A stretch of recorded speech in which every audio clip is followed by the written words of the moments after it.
Well, hey there, folks. I'm meteorologist Matt Barentine. Obviously, it's going to be a cool day out there for us after a bitter cold start. The good news is we don't have as much wind around today, so that'll help us out. And when we don't have as much of a wind chill this afternoon, a high of about 50, which compared to yesterday, only in Thursday afternoon, Mobile's high was 44 degrees. But it was also really windy yesterday, too. It never even felt like it was in the 40s. It felt like it was in the low 30s really throughout much of the day because of the wind chill yesterday. Today, we get to about 50, which is still way below normal, but compared to yesterday, it's going to be a lot better, especially since there won't be much of a wind chill on top of that, so we're not going to be looking too bad out there.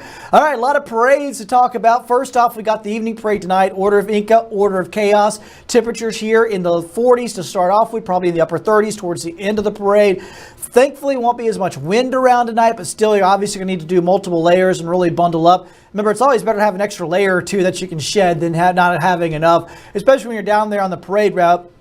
There's just certain spots where you stand. Like I said, tonight's not going to have a whole lot of wind, but if you're in a certain spots, where the buildings can kind of create a wind tunnel, it can enhance that wind. And I'm really thinking about Royal Street, because Royal Street's north-south, and those north winds will come right down the street there with the buildings on either side, and it can feel chillier there than it can on other areas, especially if you've got a building behind you on the north, like if you're facing south and you got a building on your north side of you, that could really help to block whatever breeze there is and keep you a little warmer. So just something to think about as you get out there and get your spot on the parade route. You're not really going to have to think about that much beyond tonight, because we're going to be looking at warmer conditions probably through the rest of Mardi Gras. Apollo's Mystic Ladies, that happens tonight as well. Temperatures will be in the 40s there on the eastern shore for that parade. Here's your long range outlook, and I'll be pulling up some stuff here so we can check it out.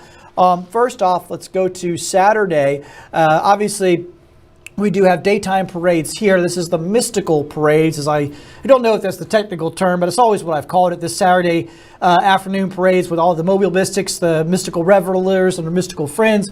So I just always called it the mystical parade. It's always a good one. There's a ton of floats in it. They really go all out. It's a good one to take the kids to. I've always enjoyed I think this is the one I've been to the most over the years. And it looks good. Temperatures will be in the 50s. I expect big crowds out there for this one this weekend, so something to keep in mind. The evening parades, Butterfly Maidens, the Butterfly Maidens and the Mirths of Revelry. I think that's it. Sorry if I'm butchering that. Anyway, the nighttime parade on Saturday, we're looking at temperatures in probably the upper 40s, so it'll be chilly, but not like brutally cold or anything. All right, so let's get to Sunday. This gets a little more interesting here. We're going to have some rain moving in Sunday afternoon, Sunday evening. We have Neptune's Daughters, Order Isis, 6:30 on Sunday evening. This one could run into some rain. So just something to be aware of. Obviously, we'll get some more details here over the weekend. And folks ask me all the time, will they cancel the parade? Probably not. Usually it takes some pretty nasty weather to cancel the parade, and obviously I don't make that call. Generally, it's Mobile Police Department makes the call, I believe, and they usually do it the day of. So I don't know what they'll do here. Obviously, it'll depend really on what's happening on the ground as far as the rain is concerned. It would have to be pretty nasty in order for them to completely cancel. I mean, if it's just some rain, it'll roll regardless. But if it does, for some reason, if it does end up getting canceled, then it can get pushed to that following Wednesday. That following Wednesday is that day that is left open just in case, and parades can be moved to that day. Once again, I don't know if that's what's going to happen.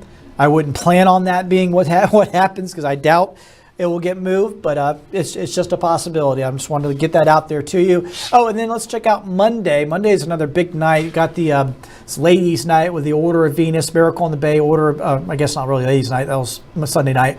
Order of Venus, Miracle on the Bay, and the OOMs will be rolling, or Order of Many Faces, sorry, not the OOMs. Order of Many Faces will be rolling there on Monday night. Temperature there will be about 60 at the start, probably upper 50s as the parade is rolling. So pretty good weather for that one as well, if you plan on making it out to that parade Monday night. Tuesday night, pretty much even warmer. And then as we look down the line, let me go and get you that long range forecast. So this is where things get interesting. I'm looking at the long range models, and I don't want to get too much into the rainfall chances when we look, a week to 2 weeks down the line. That gets really dicey.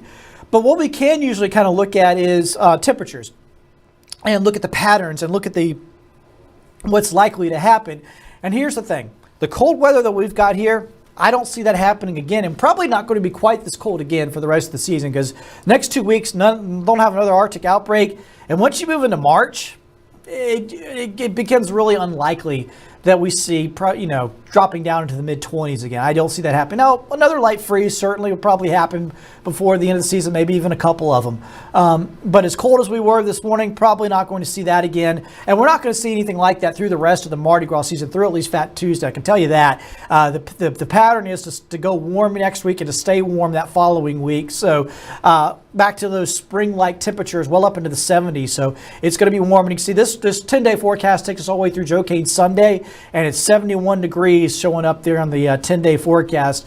And like I said, I think it'll stay probably about that warm going into Fat Tuesday itself. Like I said, I can't say anything about rain just yet. Some of the models are giving us rain Monday and Tuesday of that week. Some of them aren't. So it's just too early to know what exactly is going to happen there for Fat Tuesday and the Monday before. So we'll keep an eye on everything. So we'll keep you up to date. Obviously, it's with Joe Cane is within the 10-day forecast now. So tomorrow, Lundi Gras is in there, and by Sunday, we'll have Fat Tuesday kind of in sight here. So we'll keep you updated, let you know exactly what to expect as we get the information in. Hope you have yourself a great day. Laissez le bon temps rouler. Yeah, let those good times roll. Just make sure you're bundled up if you're headed out to the parades tonight.